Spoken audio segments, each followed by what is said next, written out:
Je me gratte le nez, la vidéo démarre. Bonjour. Comment allez-vous? Moi ça va. Aujourd'hui on va parler d'une défunte revue qui était parue chez Marvel France à l'époque, où ça s'appelait encore Marvel France, ou Panini s'appelait encore Marvel France. Savoir que Marvel US avait des parts dans Panini Europe, et quand Marvel avait besoin de pognon, parce qu'ils étaient pas loin de là, ils étaient en banqueroute en fait. Ils avaient besoin de cash, donc du coup ils ont revendu leur part de Panini pour gagner du pognon, et puis ils ont négocié des droits de diffusion des séries Marvel avec Panini à l'époque. Pour moi il y a eu une cassure en fait, entre Marvel France et Panini, il y a eu une cassure à ce moment-là, je pense que c'est là où ça commençait à être un peu le bordel. Mais avant ça, donc Panini osait des trucs, Marvel France osait des trucs, et c'était plutôt cool, on a eu le droit à cette revue qui s'appelait Marvel Crossover, qui a été plutôt régulière sur sa première année, qui proposait la rencontre entre différents personnages de différentes maisons d'édition. Donc là, c'est Extreme Studio et Marvel, mais il y a aussi du DC, il y a aussi du Topco, il y a aussi du Wildstorm. J'ai pas tous les numéros, il y a certains numéros que j'ai qui sont rangés quelque part et j'ai pas réussi à remettre la main dessus, donc peut-être qu'un jour je vous les ressortirai dans un free talk en disant ah je les ai retrouvés. Il y en a un, c'est sûr que je l'ai pas, le dernier, mais pour le reste, normalement, je les ai tous, mais je vais pas tous vous les présenter aujourd'hui. On va commencer par celui-ci, donc ça a démarré en mars 97, la rencontre entre Badrock et Wolverine. Moi j'adorais ce genre de truc, quand les personnages de différentes maisons d'édition se croisaient sur des scénarios complètement prétextes à des pages plutôt sympas. Mais aussi des couvertures plutôt sympas. Regardez cette couverture absolument incroyable de Rob Liefeld. Regardez les griffes de Wolverine, qui sont, à mon avis, les griffes les plus longues qu'on ait vues de sa carrière.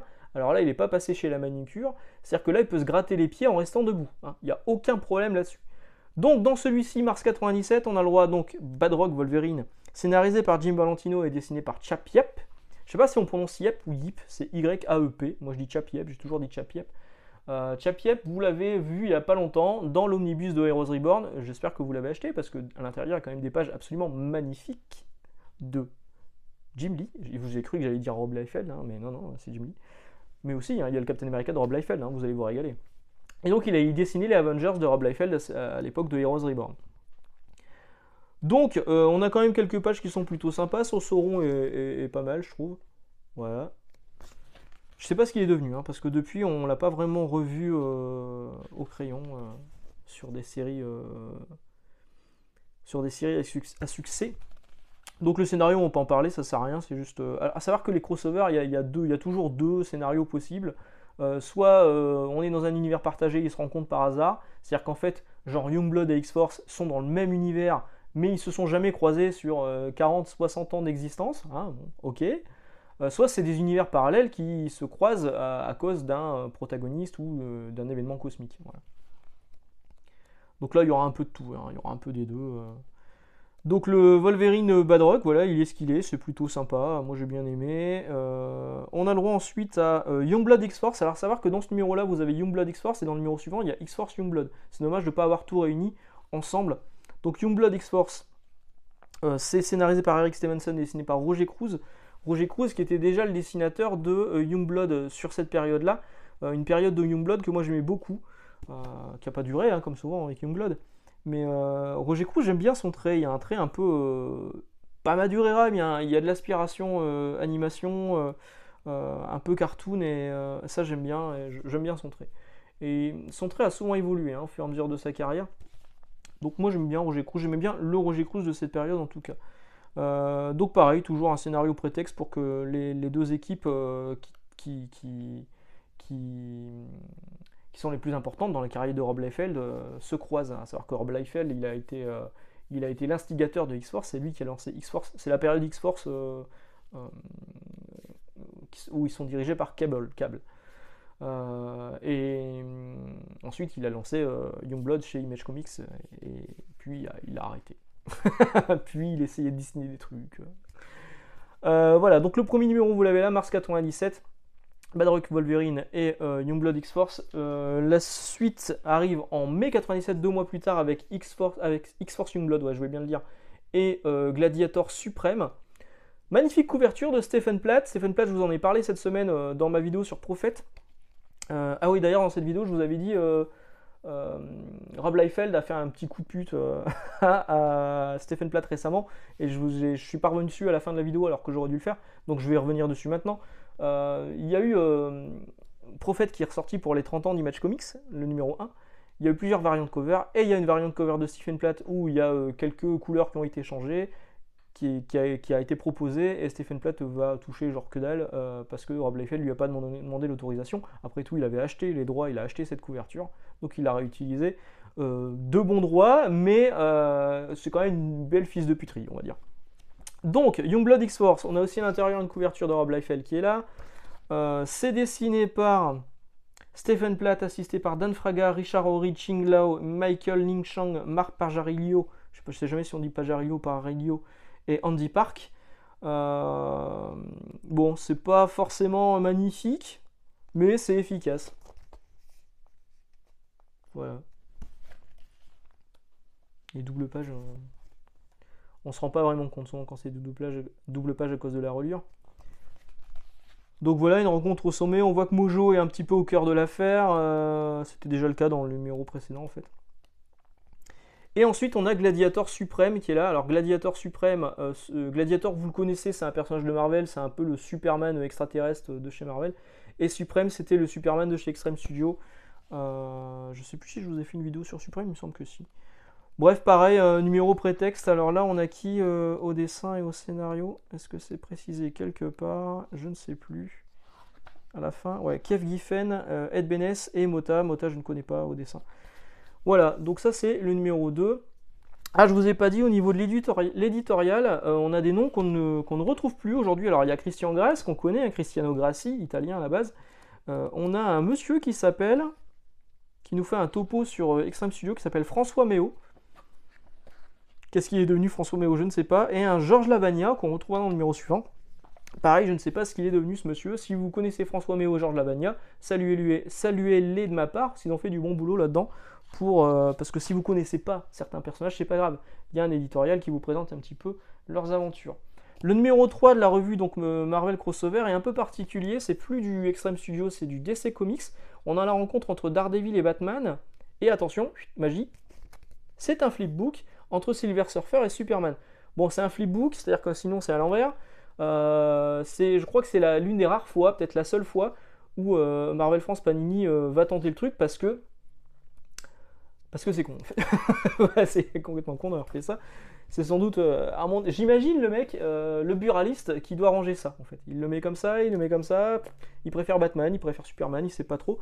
Donc on a Daredevil et Batman scénarisés par Dan Chichester et dessinés par Scott McDaniel qui avaient travaillé ensemble sur une période de Daredevil que moi j'aime bien, que j'ai là quelque part, là derrière, là quelque part, ici quelque part, à côté de ce magnifique Daredevil dessiné par Alric, le camarade Alric que je salue ici. Donc Dan Chichester et Scott McDaniel. Scott McDaniel, j'aime bien son trait de cette époque maintenant, son trait a quand même changé et j'aimais bien le trait qu'il proposait ici. Le Silver Surfer Superman, c'est scénarisé par George Pérez, le défunt George Pérez, et dessiné par Ron Lim. On aurait préféré que George Pérez scénarise et dessine, mais bon, moi j'aime bien Ron Lim, j'aime bien quand il dessine le Silver Surfer, donc ça me convient. Et là, c'est l'homme impossible et Mr. Mix Pickle, je ne sais pas comment vous le prononcez, mais moi j'ai toujours prononcé comme ça, qui se rencontrent et c'est un peu le merdier. Donc ça, c'est pour juin 97, Daredevil Batman et Superman Silver Surfer. Les numéros suivants, à savoir les numéros 4 et 5 de Marvel Crossover, sont particuliers. Ils sont sortis en août 97 et en octobre 97. Et c'est le crossover avec Topco qui s'appelle Devil's Reign. Alors, Devil's Reign, il y a un Devil's Reign qui sort en fin d'année chez Panini. À savoir que le Devil's Reign qui sort chez Panini, donc qui est sorti récemment chez Marvel, c'est un event qui se passe dans l'univers de Daredevil avec le Kingpin, le Caïd, qui est le maire de New York. Je crois que c'était ça, hein, que je dise pas trop de bêtises. Donc ça s'appelle Devil's Reign, mais ça aura strictement rien à voir avec le Devil's Reign original. Et je ne sais pas si c'est prévu, je crois pas, parce que j'avais regardé le planning et c'était pas dedans, mais ça aurait été tellement bien que Panini ressorte ça dans un Deluxe ou ce qu'ils veulent, hein. Moi je m'en fous, pour qu'on puisse profiter, les lecteurs, les nouveaux lecteurs puissent profiter des pages qu'on a à l'intérieur qui sont absolument magnifiques. Vous voyez, cette couverture, elle est de Michael Turner, le défunt de Michael Turner. Cette couverture, elle est de Joe Benitez. Alors, tout à l'heure, je vous disais que les griffes de Rob Liefeld, les griffes de Wolverine dessinées par Rob Liefeld étaient hyper longues, mais là aussi, hein, là, elles sont hyper longues, et là, c'est les griffes en os. Magnifique cure-dent de Wolverine. Donc, Devil's Reign, c'est Mephisto qui vient foutre le bordel dans l'univers de Topco, et il va y avoir des rencontres entre différents personnages de Marvel et de Topco.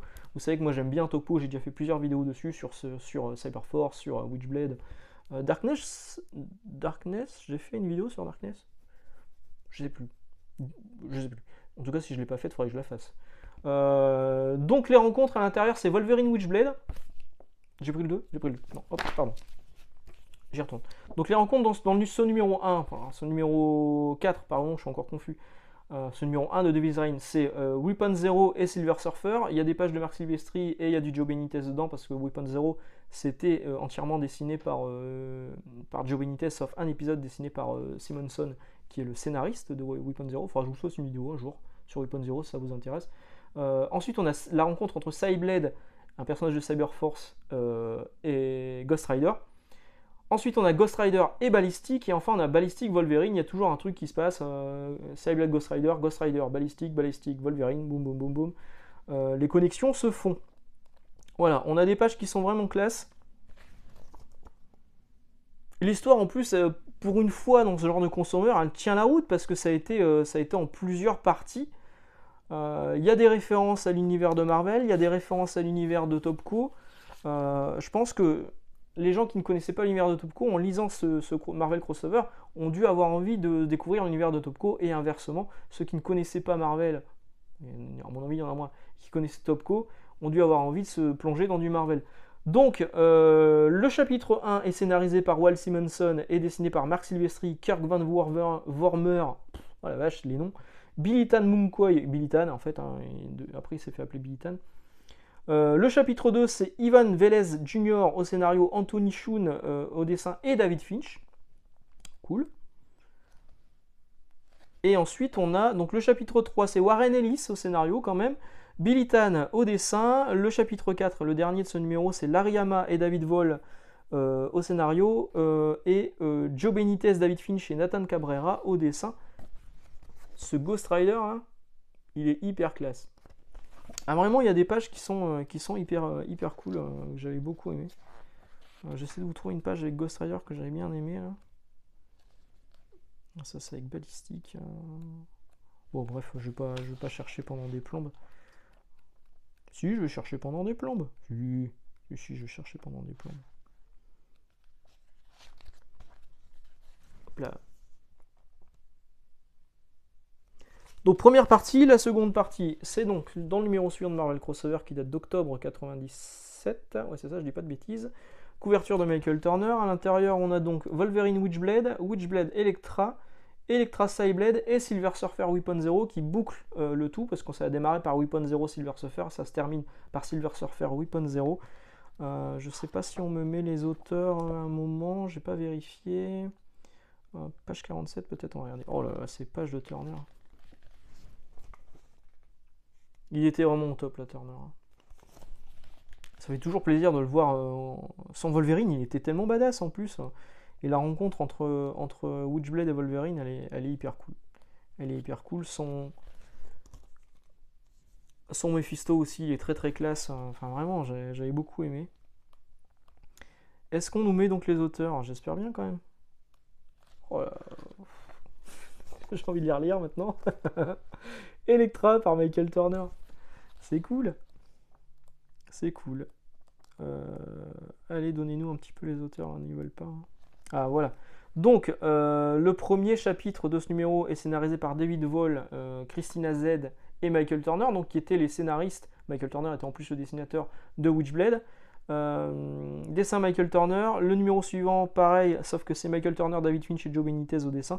Ensuite, on a Brian Holguin et Howard Mackie au scénario avec Billy Tan, Anthony Shun, David Finch et Kirk Van Wormer, que je ne connais toujours pas. Et enfin, on a Brian Holguin, Joe Benitez au dessin. Bref, on s'en prend plein les mirettes, c'est vraiment hyper beau. Vraiment, moi j'avais beaucoup aimé et Panini serait vraiment bien avisé de ressortir un jour ça. Alors, il y a peut-être des problèmes de droit aujourd'hui, de ressortir un jour ça dans un numéro, dans un deluxe entier. Ça serait vraiment cool. Le numéro suivant, c'est celui-ci. Donc j'en avais parlé dans la vidéo sur Gen 13, donc je vais pas trop m'étaler. C'est la rencontre entre Spider-Man et Gen 13. Et à l'intérieur, il y a aussi Team X et Team 7 qui sont les deux équipes de vieux combattants de Wildstorm et de Marvel Comics. Et ça date de décembre 97. Ensuite, on a le numéro 7 avec le retour de Extreme Studio. Avec Spider-Man Badrock et Prophet Cable. Et oui, c'est vrai que j'avais oublié dans ma vidéo de Prophet de vous parler de Prophet Cable. Donc au scénario, on a Dan Jurgens et Matt Michaels au dessin. Bah, Matt Michaels, ça vaut ce que ça vaut. Il y a certaines planches qui sont absolument dégueulasses, genre cette Mary Jane là, qui est ignoble. Et puis d'autres planches qui sont plutôt sympas. En fait, c'est son Spider-Man qui est pas mal. Pour le reste, ça vaut pas tellement le coup. Donc il y a Venom qui fait une apparition également. Ouais, c'est Dan Fraga qui dessine la deuxième partie, c'est en deux parties ça. Et Dan Fraga s'en sort mieux sur Spider-Man que Matt Michaels. Voilà. Et donc ensuite on a Prophet Cable, et Prophet Cable c'est... Alors il y a l'apparition du personnage de Crypt, je vous en ai parlé dans la vidéo sur Prophet, qui est un peu le frère maléfique de Prophet. Et je crois que c'est Pajarillo qui est au dessin. Oui, il ne précise pas, mais il me semble que c'est ça, ouais. Donc c'est pas du tout Stephen Platt. Alors il y a quelques pages de Rob Liefeld hein, quand même. Hop, voilà. Donc ça c'est pour celui-ci. Ensuite, c'était quoi? Ensuite, c'est Gen 13 Génération X. Donc la suite du crossover avec des planches absolument incroyables à l'intérieur de... Là, la couverture est de Bacalo, Chris Bacalo. À l'intérieur, il y a des planches qui sont absolument superbes de Arthur Adams. Et ouais, quand même, Arthur Adams, qui se fait de plus en plus rare, mais... Arthur Adams en intérieur, maintenant il fait beaucoup de couvertures, hein. Mais Arthur Adams en intérieur, c'est top. En plus de ça, on a une couverture variante de... Je l'ai en VO ce truc là, je me demande si je l'ai même pas en 3D. De J.C. Campbell.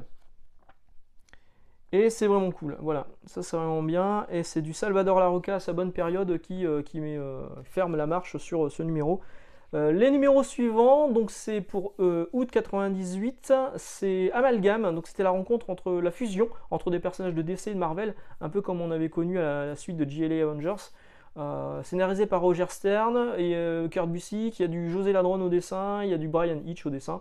Donc il y a genre Spider-Boy qui était Robin fusionné avec Spider-Man, un genre de truc. Je l'ai pas là, je l'ai quelque part, je ne sais pas où. Ensuite, c'est pareil, numéro 10 et 11, c'est octobre 98 et décembre 98, c'est la mini-série Unlimited Access de Karl Kessel et Pat Olive. Alors, Pat Olive, j'ai déjà fait la blague, c'est pas Pat aux olives, c'est Pat Olive, qui est en ce moment sur Untold Tales of Spider-Man, qui est ressorti en intégrale chez Panini, que je vous invite à découvrir. Bah, pareil, c'est un mec qui a réussi à fusionner les univers DC et Marvel, bon, ouais, et ça donne une Limited Access. Voilà. J'aurais bien voulu reparler, mais malheureusement, j'ai pas réussi à remettre la main dessus. Ensuite, on a le numéro 12 que vous connaissez parce que je vous l'ai présenté dans les vidéos sur Heroes Reborn.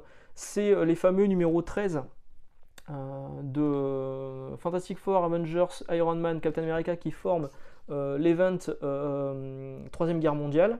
Voilà, donc c'était dans Marvel Crossover en numéro 12. Voilà, c'était ça. Et enfin, le dernier numéro, celui-ci je ne l'ai pas, c'est sûr, c'était une rencontre entre Hulk et Superman. Ça, c'est sorti bien plus tard parce que ça date de février 99 et pour le numéro 12, et le numéro 13 est sorti en novembre 2000. Rencontre entre Hulk et Superman, scénarisé par Roger Stern et dessiné par Steve Rude. Je l'ai pas. Et je pense qu'après, Panini Marvel France s'est dit bon, ça sert à rien de continuer cette série, cette revue Marvel Crossover. De toute façon, là, il y avait trop d'écart entre les différents numéros.